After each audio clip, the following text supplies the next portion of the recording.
Hello, hello, mi gente bella, hermosa, preciosa, de Chispeando Mierda, donde tenemos pelos en el culo, pero jamás en la lengua. El día de hoy me voy a poner un poquito serio, vamos a abordar este tema con mucha seriedad y se trata de una señorita quien emigró a Suiza siendo víctima de la brutalidad, de la violencia policial. Su nombre es Ismari Rodríguez y ella vivió una historia muy parecida a la que vivió Keila Martínez, con la diferencia que ella sí sobrevivió para contar su historia de vida.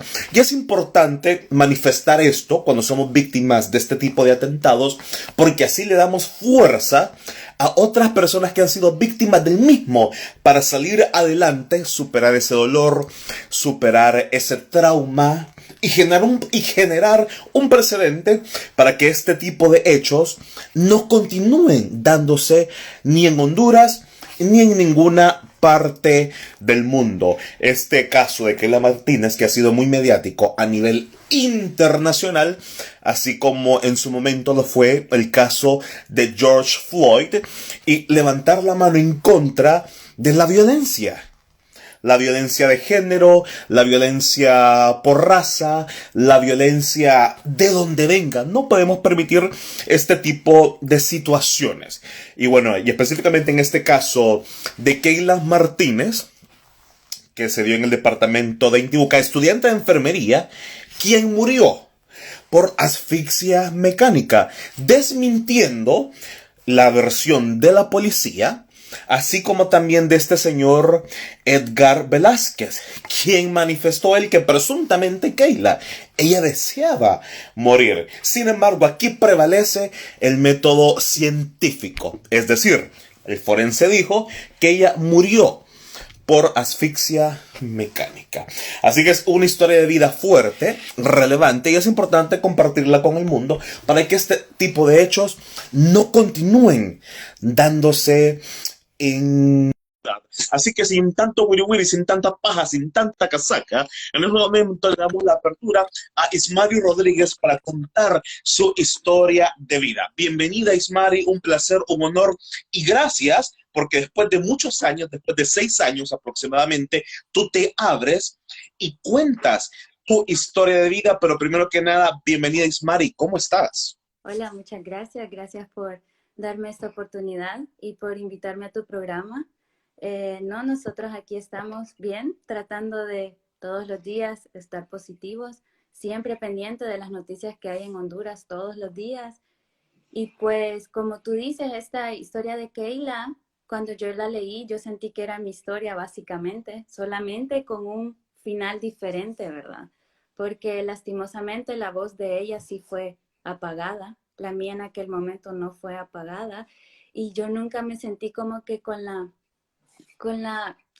¿cómo se dice? Con la eh, braveza de poder compartir mi historia, porque es algo también que para una mujer es muy difícil compartir. Tal vez el que alguien quiera abusar de ti sexualmente es algo que no es fácil superar eso, ¿verdad? Así es, y bueno, para hacer como un pequeño resumen de qué se va a tratar Slide, Ismari fue violentada, fue apuntada por 3 oficiales, ellos trataron de ultrajarla, ella luchó fuertemente para que el mismo no se diera, y al final lo insólito es el fin, pero antes de llegar al meollo de esta situación, que es lo que todo el mundo está esperando, ¿quién es Ismari Rodríguez? ¿Dónde nace? ¿Dónde crece? Para conocer más un poco en contexto general su historia. Pues Ismarín Rodríguez nació y creció en Tegucigalpa, eh, alguien normal.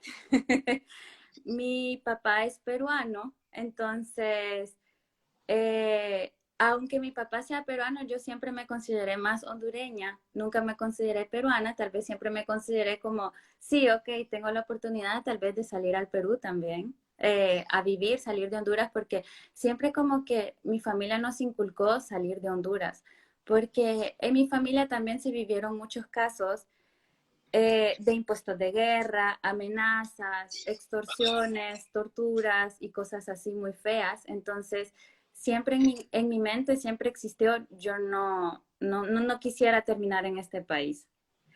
Y, y yo sabía lo que en este caso la policía era porque también en el 2009, cuando comenzaron las extorsiones en mi familia, yo llamé la primera vez, muy ingenuamente, llamé a la policía para denunciar, poner la denuncia, y ahí fue cuando me di cuenta que en realidad la policía también estaba involucrada, que todo era una red.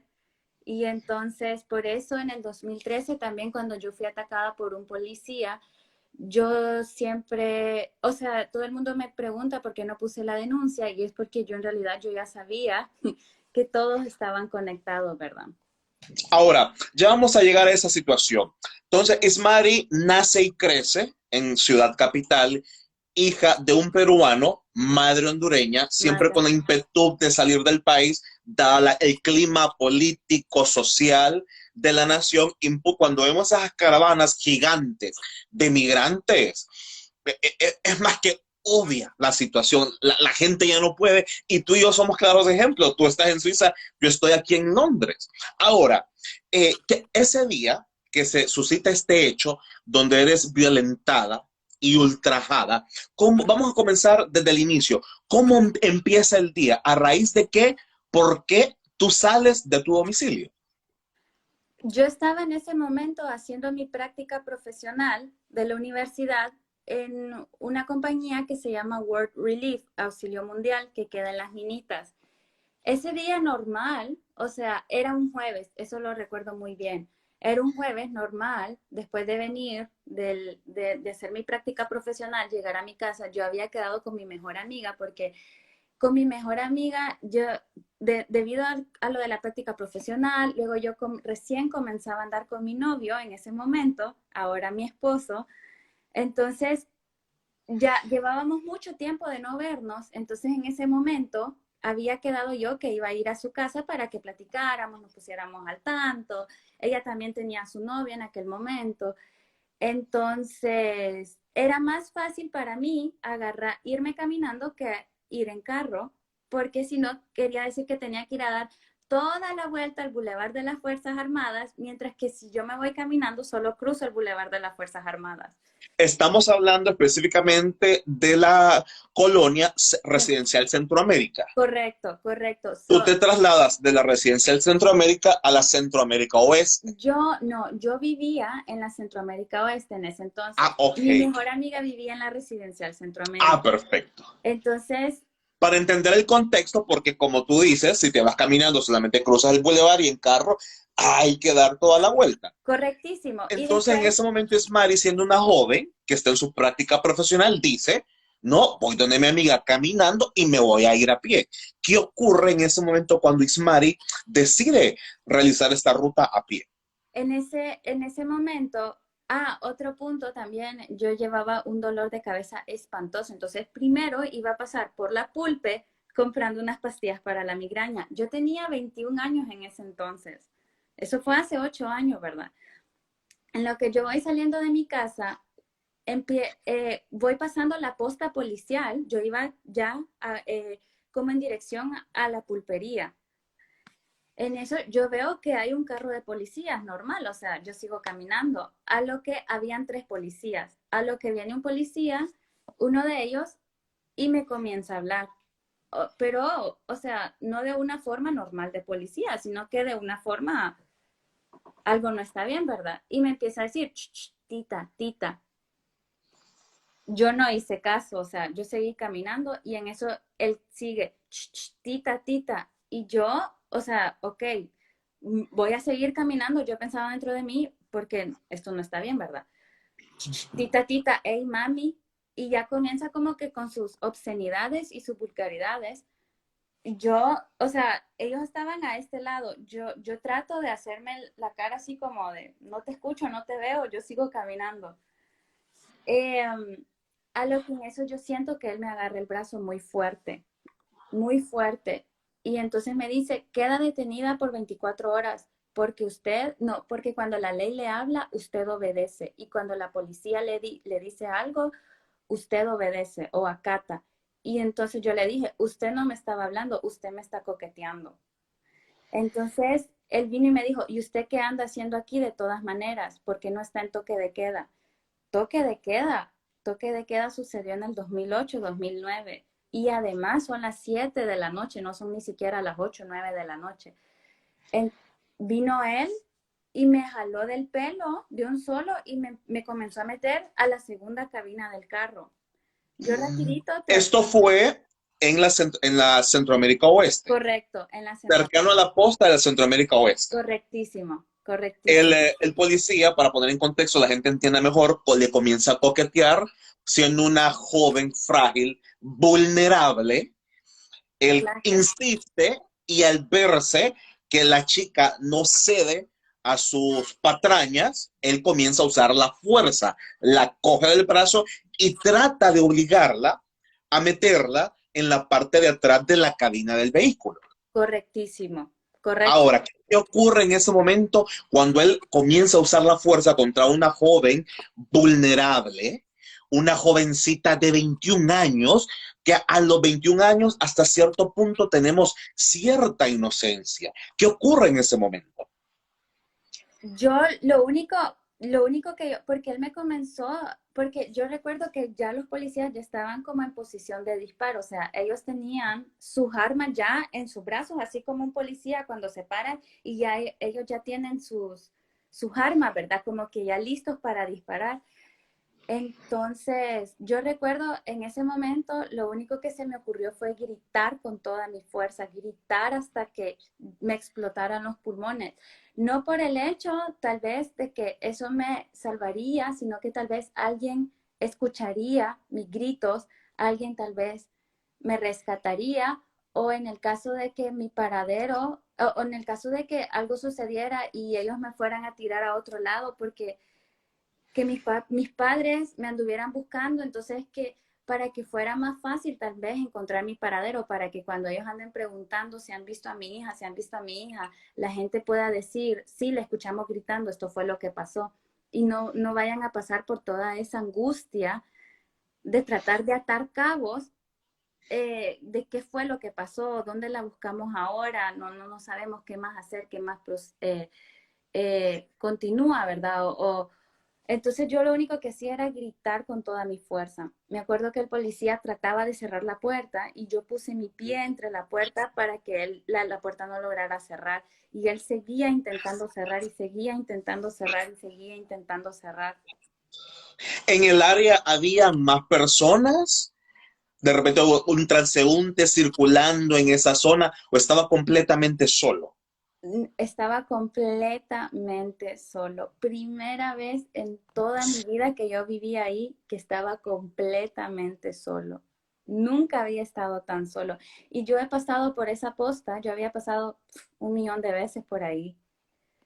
Y, o sea, no, El no, incógnito es que uno, al ver una posta, debería, en paréntesis, sentirse protegido. Pero al correctísimo. contrario, los lobos estaban ahí esperando cualquier momento para acechar, lamentablemente. En ese Correcto. momento que usted está en el interior del vehículo, el hombre está tratando de cerrar y cerrar la puerta y usted se opone porque probablemente su final habría sido parecido al de Keila. En ese Correcto. momento que comienza a gritar, no me lleven, no me lleven, a luchar por su vida porque todos tenemos un sexto sentido, donde uno siente que no está correcto. Ni la forma, ni cómo ellos abordan, ni el modus operandus. Una joven vulnerable de 21 años, ¿qué ocurre en ese momento? Yo no gritaba así como no me lleven, yo solo gritaba. Gritaba con toda mi fuerza, o sea, eran gritos los que yo pegaba. Me acuerdo que en eso, como que ya el policía ya estaba cansado de mí. Yo creo que es como le estaba poniendo mucha resistencia. Me agarró del pelo otra vez, abrió la puerta, me agarró del pelo y me sacó del carro. Me tiró al suelo y vino el otro policía y me volvió a apuntar con la pistola. Eran 3 policías que yo recuerde. Eran tres Tres policías. policías apuntándole con la pistola. correcto, eran 3 policías. Óigame, Dímelo, y mire, yo veo su fisionomía, no la conozco en persona, pero usted se ve una mujer flaquita, delgadita. correcto. O sea, y no me puedo imaginar yo la fuerza de un hombre eufórico por tener el control, la tira al suelo y 3 hombres apuntándole con una pistola. 3 hombres, sí, ¡Oh! eso es lo que yo pienso. Tal vez me vieron toda delgada y pensaron, pues no Presa sé. fácil. Sí, correcto, es como, esta flaquita, ¿qué nos va a estar haciendo, verdad? Y en efecto, o sea, mi fuerza era nula en ese momento. Lo mejor que yo podía hacer para defenderme era resistirme también y también comenzar a gritar. Yo recuerdo, yo sabía lo que yo iba, si yo me iba en el carro con ellos. Y yo prefería 1000 veces, yo me acuerdo todos esos momentos, en cuestión de segundos, un montón de pensamientos cruzaron por mi mente. Yo recuerdo que en ese momento yo prefería 1000 veces morir por disparos que por violación. Yo no quería que ellos llegaran a tocar mi cuerpo. Prefería 1000 veces que me dispararan y yo seguía gritando y le gritaba en la cara. Y también trataba, me acuerdo que también pensaba, trataba de hacer tiempo extra. Tal vez alguien, algún vecino le va a ir a decir a mi papá que yo estoy gritando, que estoy en problemas, que la policía me está llevando, como que si yo fuera alguna criminal o algo así. El policía me apuntó y me volvió a repetir y me dijo, cuando la policía le habla, usted obedece. Y yo le dije, yo no estoy cometiendo ningún delito, solamente quiero ir a la pulpería a comprar unas panadoles porque me duele la cabeza. Entonces, de todas maneras, le volví a repetir, el toque de queda ya no existe, eso fue en el 2009. Y yo lo sé porque mi abuela pasa escuchando las noticias todo el día.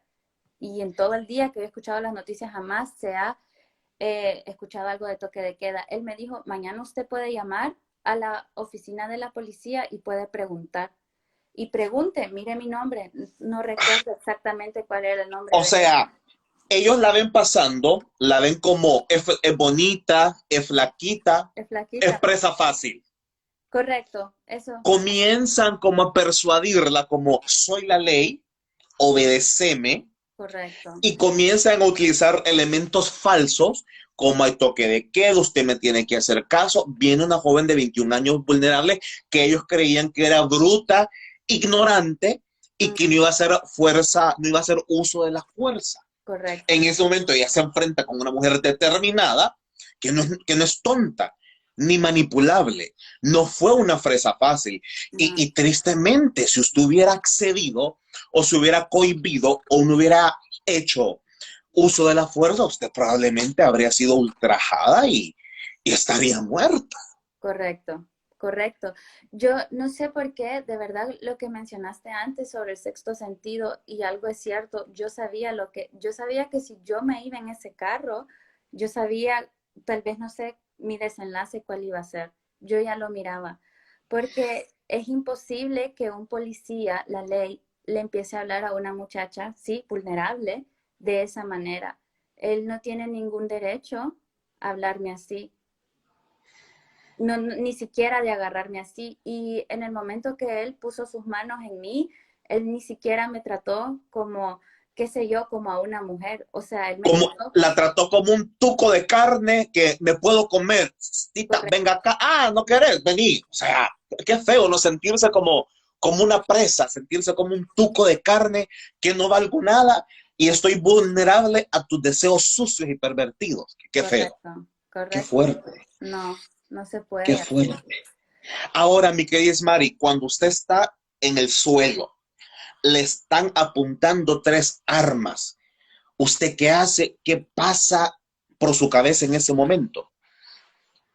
Lo que le digo, tal vez solo pensaba, tal vez, ojalá alguien haya visto todo esto y al momento en que mi familia ande buscando con mi paradero, que no tarden en llegar a qué fue lo que en realidad pasó.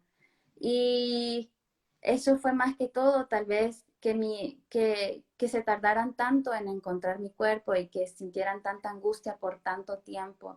No es lo mismo que tal vez ahí mismo se hubieran dado cuenta, esto pasó, a que hubiera pasado semanas y empiezan empiezan a como que a pensar, y si pasó esto, y si pasó lo otro, y han visto, y qué pasó, así como por ejemplo ahorita lo que pasa con Keila, que salen muchas teorías que no se sabe, y, y es muy feo porque, o sea, incluso todos nosotros, Keila no es nada mío, por ejemplo, pero a mí me consternó mucho su historia e incluso a nosotros aquí nos tiene así como, ¿qué fue lo que pasó? ¿Qué es lo que cuál es la verdadera, qué fue, o sea, cuál es la verdad en todo esto. Y ha de ser feo, yo me imagino a su madre, yo me imagino a su hermana, yo me imagino a toda su familia, han de estar pensando como que lo peor, ¿verdad? Sí, qué fuerte, qué fuerte. Probablemente ella en ese momento, bueno, desconocemos las circunstancias y gracias a Dios en ese momento, porque hay personas que somos de repente muy fuerte de carácter, con una postura firme, pero en momentos de vulnerabilidad caemos, Sí, caemos, aunque usted ve un hombre grandote, robusto, pero en una situación así puede ser presa fácil, decir, ok, vámonos, afronto la ley, pensando que son personas correctas. O correcto. sea, y la verdad la admiro por esa fortaleza. Ajá, Ahora, cuando gracias. usted está en el suelo, ¿qué pasa? ¿Qué ocurre? Trataron de ultrajarla ahí mismo. ¿Qué ocurre ahí? Después de eso, ellos ya no volvieron como que a seguir tratando como que de coquetearme o decirme cosas así de mami o tita. Recuerdo que después me agarraron del pelo, me levantaron del pelo y me trataron de meter a la paila del carro. Me acuerdo que había un policía, ya estaba en la paila del carro, o sea, él tenía ya una altura como que más, por decir, más privilegiada que los otros dos, por decirlo así. Me acuerdo que me trataban de meter a la paila del carro y yo ponía mis pies, o sea, los apoyaba como que en la paila, los ponía, los ponía rectos, firmes para no entrar en la paila. Pero, o sea, estoy hablando que eran dos hombres tratando de meterme en una paila de carro. Y yo tratando ya tenía mi pie golpeado para empezar porque me estaban tirando la puerta del carro, o sea, ellos estaban tratando de cerrar el carro y yo con mi pie trataba de detener la puerta. Luego, después de todo eso, como yo seguía todo esto, yo seguía gritando con todo mi pulmón, o sea, ya hubo un momento en que ya me ardía la garganta espantosamente, yo ya no podía seguir gritando. Al fin, uno de ellos se dio y fue como, vámonos, vos, déjala, está poniendo mucha resistencia. Y me tiraron al suelo. Híjole. O sea, para poner en contexto a la gente que está observando o que se acaba de conectar a este live, ven a una presa fácil, a una joven de 21 años vulnerable, la meten, tratan de forzarla a la parte de atrás del vehículo, a la parte de atrás de la cabina. Ella opone resistencia, pone el pie como forma de bloqueo, la agarran del pelo, la sacan del vehículo, la tiran al piso, la encañonan, le ponen 3 pistolas en la cabeza y posterior de un intento fallido de meterla a la parte de atrás, tratan de ponerla en la paila del vehículo. O Correcto. sea, no era una situación de violación de la ley, era una situación de vamos a, vamos a ver qué hacemos con esta joven de 21 años vulnerable. Nadie nos vio. Es la oportunidad perfecta. O sea, está fuerte. Qué Correcto. fuerte. Interesantemente lo que dice es que ellos pensaron, sí, nadie nos vio, pero algo interesante es que al siguiente día todos los vecinos estaban comentando sobre lo que había pasado. O sea, todos los vecinos habían visto lo que estaba pasando desde sus casas, qué sé yo. Todo el mundo estaba viendo y nadie salió a defenderme o no sé. Me sentí tan sola, tan... Cuando la policía al final se fue, o sea, ellos me dejaron tirada y se fueron. Yo me acuerdo que me fui a esconder como detrás de un carro, tratando de agarrar fuerzas porque ya tenía mi pie lastimado y también el shock del momento fue demasiado. Trataba de agarrar fuerzas para regresar a mi casa, yo estaba temblando espantosamente, lloraba y lloraba y lloraba. Y en eso, de la nada, salió mi papá y me acuerdo que me acobijó y me cargó y me llevó a la casa y Yo le pregunté, creo, y me dijo, alguien me fue a decir, ahorita ya tengo toda esa parte, la tengo como que borrosa, ya no logro recordar muy bien, pero lo que más me dolió fue, una de esas cosas fue que todo el mundo supo y nadie, o sea, no sé, nadie como que se conmovió, nadie, no hay empatía de verdad y ese es un problema muy grande que estamos viviendo los hondureños, la verdad. La falta de empatía, la falta del amor al prójimo. O sea Y que en ese momento todo el barrio se dio cuenta, todo el mundo escuchó, correcto, pero todo el mundo fue indiferente ante la situación porque en el ambiente lamentablemente existe el miedo. correcto, Ella está siendo víctima, yo puedo ser el siguiente el día de mañana porque ellos están ahí en la posta. O sea que correcto. tarde o temprano se van a enfrentar contra esta persona que trató en su momento de defender. O Correcto, sea, está fuerte y lamentablemente ese es el miedo que se enfrenta toda la población.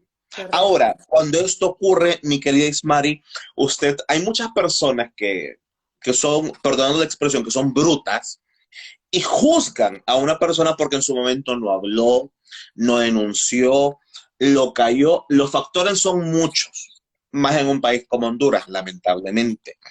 Pero en su momento pensaron como familia denunciar. No, nunca, porque yo ya había puesto denuncias incluso al Ministerio Público de antes con respecto a lo de la extorsión que estábamos recibiendo. Y el Ministerio Público nunca ni se preocupó. Yo creo que cuando yo fui al Ministerio Público a poner denuncias, ni siquiera me vieron a la cara. Eh, Fue tiempo perdido, la verdad. Ya había pasado por estas experiencias con la policía y pensé no vale la pena. Me acuerdo que al siguiente día, también son cosas que a uno como mujer, o sea, son cosas muy fuertes. Son cosas muy fuertes, no son cosas fáciles. Y a uno como mujer no le hace bien tampoco estar hablando de esto, o sea, requiere de mucha, no sé, valentía o fuerza estar recordando incluso este pasado. Y me acuerdo que ni siquiera a mi novio en ese momento yo le quería contar lo que me había sucedido. Tenía tanta vergüenza, no sé, tenía incluso lástima hacia mí, lástima hacia los demás, tenía, no sé, una decepción espantosa del país, de las autoridades, del que ya no se puede confiar en nadie.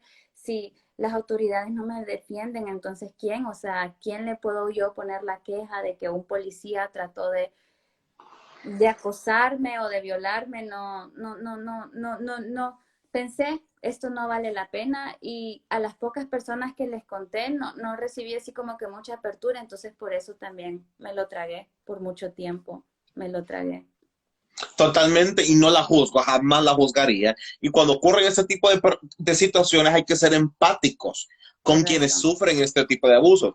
Algo que a mí me encanta de estos países anglohablantes es que cuando se dan este tipo de situaciones y se habla 20, 30, 40 años después, la gente le da apertura, las denuncias continúan su curso y si las personas siguen vivas en ese momento, pagan su culpabilidad. Lo vimos en Estados Unidos con Bill Cosby, por ejemplo, lo vimos con R. Kelly, que se dieron por muchos años, las víctimas callaron en su momento por miedo, por tabúes, pero para que esto ocurra en Honduras, lamentablemente, faltan años luz. Ahora, Ismari, cuando pasa esta situación, el entorno es indiferente, usted continúa viviendo y residiendo en la colonia. Obviamente dentro de usted hay un miedo de mis victimarios pueden regresar, pueden volver por mí, se puede dar, pueden existir represalias. ¿Cómo fue en ese momento la experiencia de continuar viviendo en el mismo barrio donde trataron de ultrajarla? Nunca más volví a salir a pie. Después todo fue en carro, después de eso.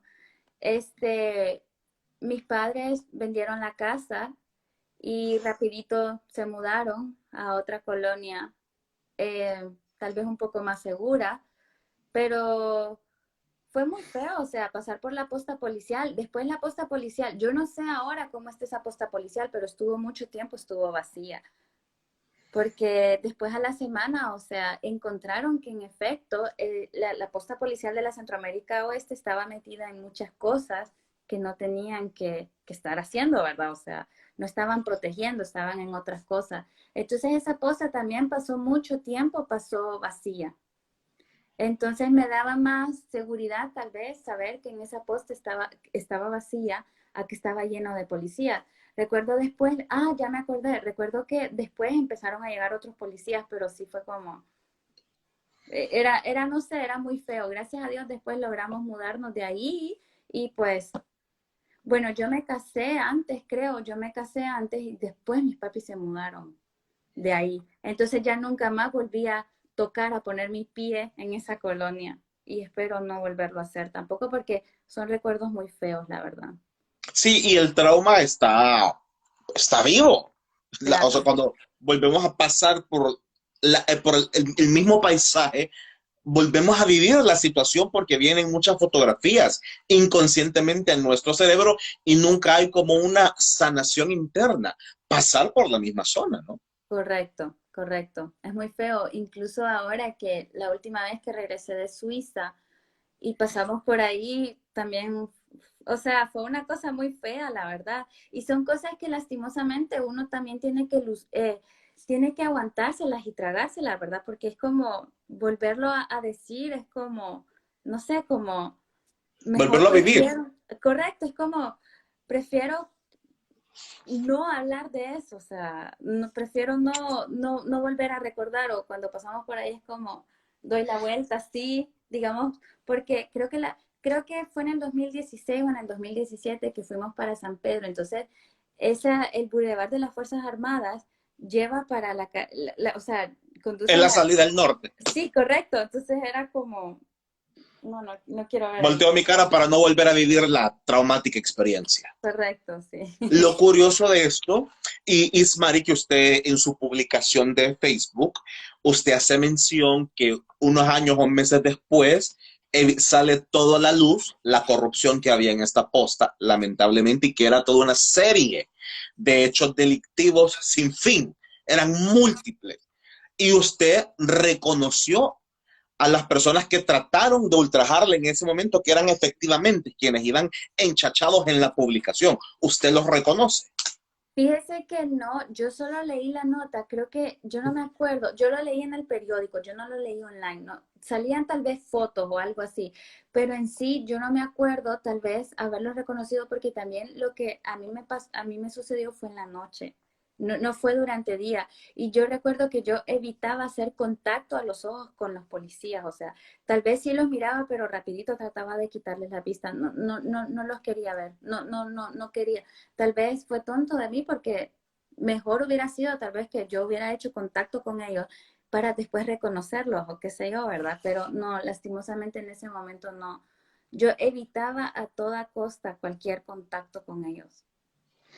Pero bueno, lo interesante de esto que sale a la luz otras situaciones y la misma posta es cerrada, se lleva a cabo una investigación y la moraleja es cuántos habrán perecido en el camino, Correcto. lamentablemente. Correcto. Oye, es muy increíble. Ahora que yo compartí mi historia, he recibido un montón de mensajes de personas, de mujeres que han sido abusadas por la policía. Y entonces yo les pregunto, ¿por qué no lo comparta su historia y ellas no se sienten en la libertad como de hacerlo? ¿Por qué? Porque también, aparte de que es algo muy doloroso, tienen demasiado miedo a ser amenazados, a que sus familias sean amenazadas. Hay demasiada vulnerabilidad y no solo de mujeres, también de hombres, que la policía ha tratado como que si fueran, o sea, ni siquiera los animales se tratan de la manera en que los hombres han sido tratados por la policía, los han ahorcado, los han torturado. Es una cosa muy espantosa, la verdad, que tiene que terminar. Así es. Y lo más importante, bueno, es que cuando decimos lo importante es hablar, pero todas las personas viven distintas fases, etapas, y existe el miedo colectivo, que aunque no haya Correcto. una verdadera depuración, no haya el verdadero cambio, difícilmente la gente va a hablar porque la misma comunidad está expuesta, que vengan por ellos y existan represalias. Ahora, mi querida Smari, ¿en qué momento ¿Cuál es el detonante? E Ismari dice, de Honduras, me voy de mi país, porque ya no puedo con esta situación, quiero un cambio de vida. ¿Cuál es ese elemento de repente detonante que te hace abandonar el país? Pues ya ver demasiada cosa, ya estaba cansada de las noticias, la misma cosa, que esto, que lo otro, que muertes por aquí, que muertes por allá, que nunca vamos a salir adelante, la injusticia espantosa, o sea, le- es imposible que una nación crezca si hay demasiada injusticia. Entonces, yo ya sabía desde antes que nosotros, que mi esposo y yo ya sabíamos que nosotros íbamos a salir del país. Y cada cosa que se iba dando es como, no, ya no, no, ya no, hasta que nos casamos con Juan Carlos, como a los 2 meses fue como, Juan Carlos, es ahora o nunca. O sea, nos tenemos que ir ahora o nunca, si no, vamos a seguir tal vez, qué sé yo, echando raíces aquí y la cosa no está mejorando. Y mira, nos pasa esto y lo otro, y toda la gente como sufre, esto no está funcionando. Entonces, sí, que el trabajo aquí, que el trabajo allá. Recuerdo que yo tenía un trabajo que era muy espantoso. No, el trabajo en sí era cool, pero las cosas que se hacían en el trabajo había demasiada injusticia. Entonces yo decidí renunciar al trabajo, me acuerdo en ese momento. Y sí, o sea, eran cosas que en realidad yo ni siquiera estaba de acuerdo con las cosas en las que yo estaba trabajando. Entonces nunca lograba también como que, no sé, tal vez crecer, salir adelante y pues ahí fue cuando lo decidimos con Juan Carlos ahora o nunca. Recuerdo que agarramos, tomamos la decisión, vendimos todo, 6 meses después ya estábamos fuera del país. Qué bueno y es importante y muchas veces en la vida son de decisiones y esas decisiones pueden marcar el resto de nuestra vida. Y rapidito aquí haciendo un paréntesis le voy a contar una anécdota. Una vez yo antes de tener vehículo, yo abordo un taxi colectivo, omití de la colonia y a mí me asaltan. Me quitan el celular, me quitan todo, ¿verdad? Bueno, di todo. No puse resistencia, ¿verdad? 2 semanas después, ya había comprado mi vehículo, gracias a Dios, fui a una pizzería y en lo que estoy en la fila, viene un joven, se me acerca y me dice, ¿qué onda, Witty? Me dice, yo era muy popular, trabajaba en televisión, ¿qué onda, Witty? Yo decía, ay, ¿qué onda? Mucho sin conocerlo. Cuando el joven se termina de ir, y yo comienzo, y en mi mente, o sea, yo lo conozco este tipo, comienzo a recapitular, era el tipo que me había saltado 2 semanas atrás. O sea, y probablemente que si yo lo hubiera denunciado, me habría reventado, yo ni cuenta me habría dado, ¿no? O sea, una anécdota para quemar aquí el hielo. O sea, y lamentablemente situaciones ocurren, es el día a día. Ahora, Ismari se muda para Suiza, mi querida Ismari. ¿Qué tal el enfrentarse a un nuevo país, un nuevo modelo de vida, una nueva cultura? Sabemos que en Suiza son 4 lenguas oficiales. En la zona donde tú estás, creo que la lengua oficial es el alemán, El alemán, si no sí. estoy equivocado. ¿Qué tal este cambio cultural, social, laboral? Cuéntanos un poquito, porque la gente piensa que uno emigra y Sí. viene, perdonando la expresión, Imari, que uno viene a cagar euros o dólares. O sea, ¿qué tal esta adaptación? Uy, no. Sí, claro, o sea, nosotros emigramos con mi esposo a Suiza y no, fue difícil, o sea, es un choque cultural muy grande, demasiado grande. El idioma es un choque cultural, el alemán no es fácil, el alemán todavía seguimos trabajando en el alemán, o sea, es una cosa diferente. Aparte de que, bueno, uno piensa cuando está en Honduras así, yo voy a ir a trabajar de mi profesión, aunque yo sinceramente, yo ya sabía, mi esposo y yo veníamos con los ojos abiertos, o sea, a nosotros nos da igual de lo que nosotros vayamos a trabajar. Nosotros no estamos buscando nada en nuestra profesión, ¿verdad? Pero también, o sea, es una cosa también que ya yo estoy aquí, yo empiezo a buscar trabajo en mi profesión y es como, al enviar mi currículum, es como, ok, sí, ¿qué es eso de Unitec? ¿Qué es eso de no sé cuántos años de experiencia en este trabajo? No conocemos nada de eso. Era Yo tengo, una... haciendo una capsulita, yo tengo un amigo acá que él es colombiano. él se mudó a España hace muchos años, tiene pasaporte español, él es periodista en Colombia, sacó una maestría en España de comunicaciones y aquí en Londres está limpiando casas y limpiando casas en Londres tiene una mejor calidad de vida y Correcto, genera más ingresos que siendo un periodista con maestría en Colombia. Me explico, entonces aquí el nivel de vida es espectacular, gracias a correcto. Dios. Correcto. Juan Carlos y yo logramos encontrar un trabajo. Me acuerdo, Juan Carlos y yo le pusimos de apodo el matadero al trabajo, porque nos teníamos que despertar, o sea, madrugábamos todos los días, invierno y verano, 5 de la mañana, para estar en nuestro trabajo 7 de la mañana. Trabajábamos 10 horas al día, 10 horas al día. Era un trabajo en el que no trabajaba, o sea, en ese entonces ningún suizo trabajaba ahí. Todas las personas que trabajamos ahí eran extranjeras. Migrantes.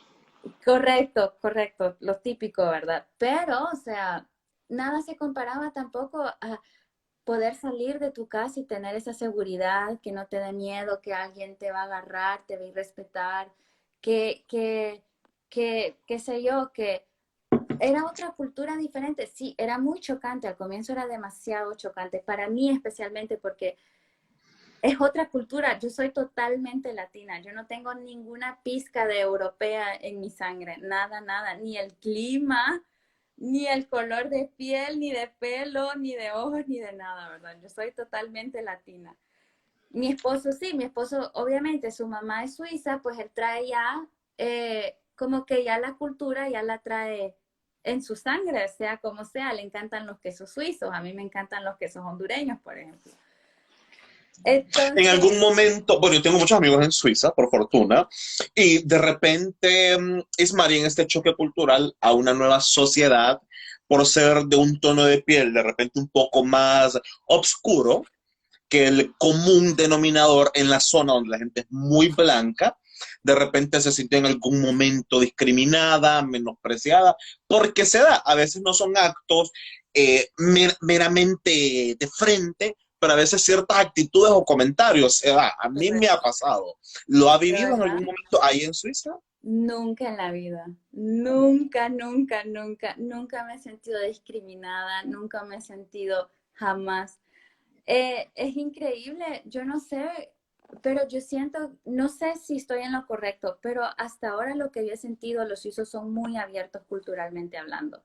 Ellos no discriminan a nadie por su color de piel, ellos no discriminan a nadie por su país, o más bien por su trabajo, por su país, por donde vive. Incluso es muy interesante cuando conozco a algún suizo y ellos me dicen, ay, ¿tú de dónde eres? Y yo, yo soy de Honduras, de Centroamérica. ¡Wow! Ha de ser un país maravilloso, me encantaría estar ahí. Muchos de los suizos ya han estado en Honduras, en Roatán, pero los que no y se interesan por mi país y no sé, es algo muy bonito y nunca, nunca de verdad he sentido ese tipo de discriminación. Por ejemplo, ese tipo de discriminación yo sí lo he sentido, por ejemplo, en Miami o sí lo he sentido, por ejemplo, en, qué sé yo, en Argentina tal vez, pero en Suiza jamás de la vida, jamás. En España lo he sentido muy fuerte también, pero en Suiza no, nunca. Qué bueno, qué maravilla. Y es un país, y, al igual que Alemania, muy abierto y receptivo a los migrantes y existe, está muy asentado lo que es el respeto por la historia del país, lo que ocurrió con la historia nazi y todo eso.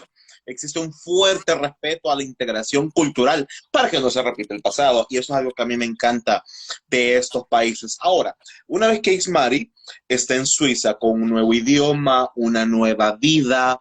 ¿En algún momento ha considerado regresar a Honduras, ir a vivir a Honduras? Cuéntanos un poquito. Sí, la verdad es que sí, yo estaba loca, loca por regresarme a Honduras, loca. Yo llegó un punto, creo que eso fue en el 2017. Nosotros nos mudamos aquí en el 2015. En el 2017 yo, o sea, yo ya estaba planificando la mudanza, empecé a armar las cajas de mudanza. Empezamos a vender con Juan Carlos todas nuestras cosas para mudarnos a Honduras. De verdad que sí. Juan Carlos, pues como que, bueno, ok, está bien, si es lo que vos más querés, pues hagámoslo, pero todavía como que no estaba del todo convencido, ¿verdad? Que es lo mejor. Pero creo que lo que yo en eso yo salí embarazada. En ese momento que yo salí embarazada, tuve un embarazo espantoso. Al momento que mi hijo nació, que nuestro hijo nació, fue como que no, definitivamente que no. Y desde ese entonces, 2018 para acá, no he vuelto a ver atrás, no quisiera regresar a Honduras, la verdad. La calidad de vida para nuestros hijos en estos países es diferente a la de Honduras, lastimosamente, ¿verdad? Porque no es justo, la verdad, que nosotros como hondureños no podamos darle una calidad de vida bonita a nuestros hijos en Honduras. Totalmente. Es lamentable que tengamos que irnos, huir, porque Sí. nuestro país no nos ofrece las mejores plataformas de crecimiento personal, profesional, etcétera. Mi querida Mari, de verdad de corazón, muchísimas gracias por la apertura. A veces abordar estos temas a la gente le gusta más como el chambre, ese tipo de cuestiones, pero es importante tocar ese tipo de temas porque muchas personas se sienten identificados, pasan por estas situaciones y al hablarlo abiertamente le transmitimos fortalezas a las personas para ser más fuertes, sobrellevar la situación y si en X o Y momento es víctima de la misma, ya tiene una orientación y hacer valer sus derechos para no ser una víctima o tener un final trágico. Nuevamente, muchísimas gracias. ¿Y qué mensaje usted le mandaría a esas personas que en X o Y momento se han sentido violentados por un ente estatal que se supone que debería proteger, pero ocurren otras situaciones? Tal vez hablar, compartir la historia, sanar también, porque eso es una parte importante del proceso, la sanación, pero sí, tal vez no quedarse callado, porque esto tiene que terminar, la verdad. Hemos sido ya muchas personas las que hemos sido abusadas por la policía, por la ley, y la ley está para proteger, para ampararnos, no para causarnos daño. Entonces, tal vez también compartir su historia y que se haga pública y que ya entre todos, ¿verdad? Entre todos podemos hacer un cambio tal vez. Así es. ¿Y qué mensaje muchas personas retransmiten, comparten? La entrevista aquí quedará colgada permanentemente, también en YouTube para quienes desean verla nuevamente. ¿Qué mensaje le mandaría en esta situación tan triste, tan trágica que ha conmocionado al país y al mundo a la mamá de Keila? Usted que pasó esta situación, a esta señora que la está viviendo en carne propia y tiene ese sed, ese fervor de justicia, y siendo usted una sobreviviente, ¿qué mensajes de apoyo le enviaría a la mamá de Keila? Que no sé, que tal vez siga luchando por conocer lo que en realidad pasó, que no se dé por vencida, por en realidad saber que tiene que seguir eh, eh, escarbando, escarbando, escarbando, que no se confíe de nadie, de nadie. O sea, que escuche todas las versiones, pero que ella misma va a llegar como que a entender y a conocer la verdad, que tal vez hay muchas cosas también que están siendo ocultas, que ella misma no sabe, que nadie tal vez se va a dar cuenta y que me da mucha lástima, mucha pena que ella tenga que pasar por esto, que la voz de Keila haya sido apagada también, me da demasiada pena y que también somos muchas las que estamos en esta situación, somos muchas las que hemos pasado por esto, somos muchos también los que hemos sido víctimas de la ley, de la autoridad y pues vamos a estar pendientes siempre de la noticia, tal vez la vamos a tener presente en el corazón y entre todos los hondureños la vamos a apoyar a ella, en mente, corazón y en lo que tengamos que apoyar, la verdad. Vamos a estar ahí pendientes hasta que todo esto se esclarezca, se aclare. Así es. Así es, totalmente, nuevamente, gracias mi querida Keila, después de 8 años abre su corazón, se sincera, lo habla abiertamente, no es fácil, es un proceso y le agradezco que me haya dado la apertura a mí, a mis seguidores y a toda la raza que se conecta a estas plataformas digitales a conocer su historia de vida. Nuevamente, gracias y toda la buena vibra por Suiza. Gracias igual y saludos y pues que sigas disfrutando lo que te queda de la noche, ¿verdad? Listo. Muchísimas gracias, mi querida Ismari. Y bueno, gracias, gracias, gracias, gracias y un éxito. Y que esos niños, sus babies, sigan creciendo grandote. Gracias, gracias, saludos a todos y gracias por darme la oportunidad también de poder compartir mi historia y por invitarme y todo. Muchas gracias, saludos. Saludos. Bueno, mi gente, esta fue una chispiezón más, donde hablamos abiertamente de este tipo de situaciones fuertes. Es un proceso, a veces yo detesto cuando alguien dice, ¿por qué no hablaste? Son procesos, todas las personas viven sus, tienen sus vivencias en distintos procesos y es decisión de personal de cada quien hablar o no y hacerlo en las circunstancias que le parezcan convenientes. Así que muchísimas gracias. Así como hay malos policías, hay muy buenos policías también. Hay que exaltarlo, hay que exponerlo, que existen personas muy respetuosas de la integridad física de los demás. Y no hay que meter a todos en la misma olla, no. Hay personas que son muy serias, muy responsables y muy íntegras. Así que para ellos, todo mi cariño, toda mi cordialidad, todo mi respeto, y a los que no, el karma existe y tarde o temprano llega. Saludos mi gente, toda la buena vibra y nos veremos en una nueva emisión de Chispeando Mierda. ¡Saludos!